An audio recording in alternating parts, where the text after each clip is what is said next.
Good, how are you? I'm doing well.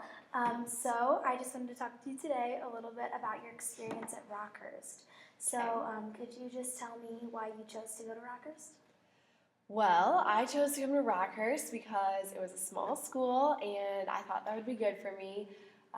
I liked being able to wave to people I knew when I came to visit, and seeing people that I knew really helped. And another big part for me was the service and that whole atmosphere, just that people really valued service, and that was something that I did too. And was service something that was important to you before?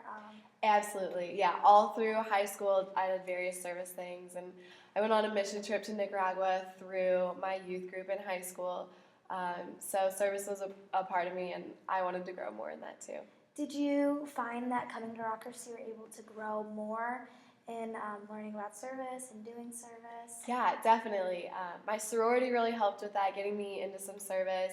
And I went on a mission trip through Rockhurst. I went to the Dominican Republic in last February, which was really cool too. Okay, tell me a little bit about your experience there Yeah. at the Dominican Republic. Well, we went with an organization called FUMSL, which I had never heard of, never been a part of before, but they're big into healthcare, which was not my thing, being an education major, but it was really neat. We went to some different clinics and helped out with those, and then we also stayed at like a nutrition center for kids, kind of like an orphanage, but they had parents, but we stayed with some kids there for a couple of days as well. Okay, cool. And what was one of your favorite things that you did there? Ooh, one day we were working in the Dominican Republic up in the mountains.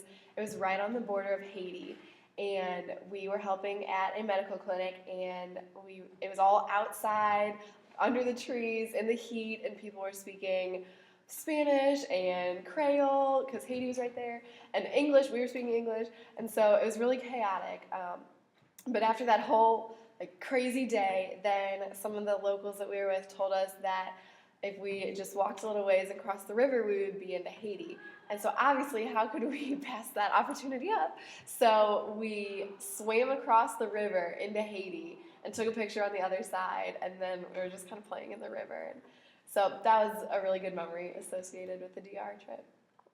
And what would you say is like one of the biggest things that you gained by going on the trip? Just like what something you learned or in relation to service? That's good.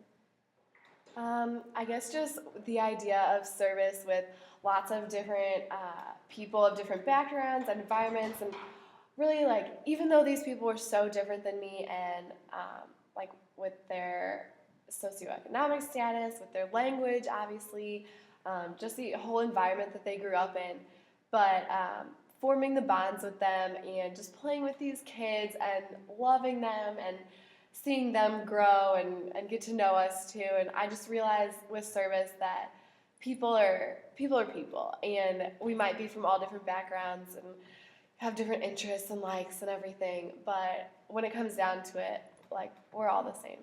So you would say one of the most important things you learned was just about the people that you were with and meeting them. And were there any people that stood out for you in particular on the trip? Yeah, one lady, when we were working at the nutrition center with all the kids, we stayed there, and we walked down the road one day when the kids were all taking a nap, and this lady, who we called Abuela, she ran out and stopped us, and we didn't know her, and she was waving to us, and she was telling us to come with her to her house, and so we followed her, and it was a really tiny house, and she let us into her home and let us sit, and she was standing, and obviously she was an older lady, so it must have been hard for her, and we tried to make her sit, but she wouldn't. But she gave us bread and coffee and the limited supplies that she had. She was so willing to share those with us.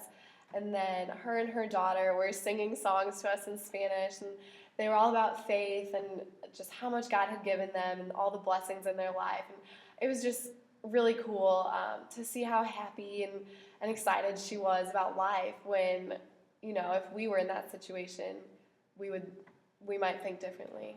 Mm-hmm. So, and then how much she just shared with us when she has so little. It was really nice. That's cool. And would you say that coming back to Rockers, how has your experience on the trip helped you now in what you do on a day-to-day basis? Well, for one, I've met some new Rockers friends, which is great. I got to know some people that I would have never met otherwise. So that was really cool just to get to know some other Rockers people. And then also, I guess, just trying to find areas to serve in my daily life. Like this woman, Abuela, gave us her bread and coffee and what limited supplies she had. Like I can do the same in my own life, and I don't need to go to a foreign country to be able to serve. Like there are plenty of things that I can do on a day-to-day basis, just picking up after my roommates or just little things like that I can do to serve people. And what would you say are some things that you do here now to do service? Well, I participate with the Special Olympics and Girls on the Run, helping them occasionally, just some random things. And I guess just through campus ministry, like little events come up, and I love to help with those. And then just in my daily life, I'm more aware of areas where I could be more giving of myself, too. Do you have examples of your daily life when you do? Yeah, like my roommates and chores, so even though it might not be my turn to do it, or if I've, done it the last time or whatever, I can still just be kind, and it only takes a couple minutes to unload the dishwasher, so that's one thing that I do frequently, but without complaining, I call that service.